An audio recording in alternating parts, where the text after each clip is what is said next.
So yun mga kapugi, di bali kung natatandaan nyo nga pala dati nag-alaga tayo ng may manok, may isda, kalapate, yan.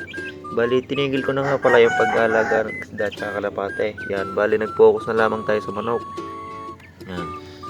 Ngayon, yan, meron tayo yung mga maliliit na sisiw na 45 days, yan. Yan ay isang linggo pa lang mahigit. Yan.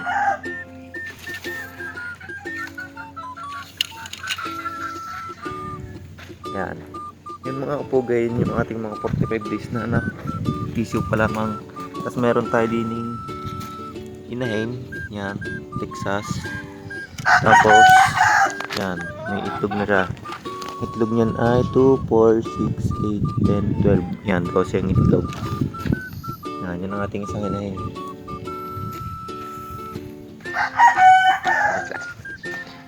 Pasok tayo sa kabila.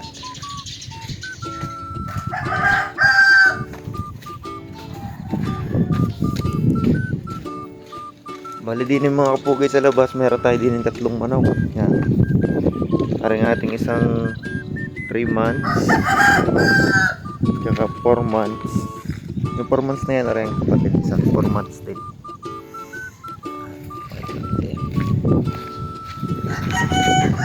Yan.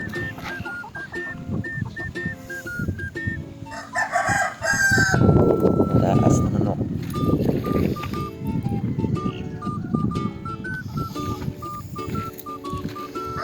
Yan. Yan ang ating 3 months tsaka 4 months na si Jehu. Tapos dito tayo sa loob.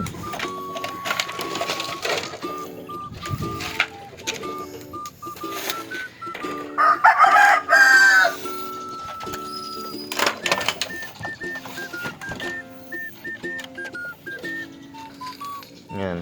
Bali din sa kabila, yan, meron niyang 11 itlog na limlim na. Tapos dito, may naitlog din sa Migdilaw.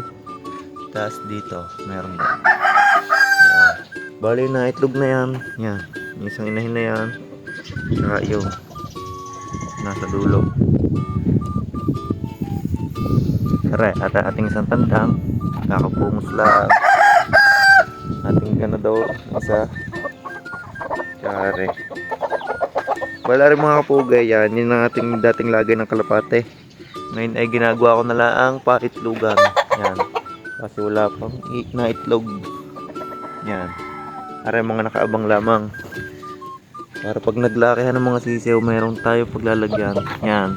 Yung sisiw na nandyan, 23 piraso. Yan. Pasok niya. Yan mga kapugay.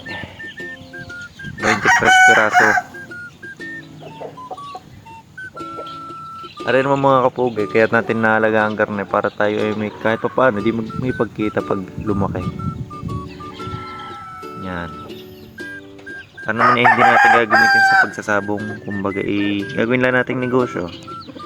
Yan. Medyo masakit sa bulsa mga patuka, pero siguro naman ay babawi naman. Kaya paano, hanggang dito na lang mga video. Bye bye.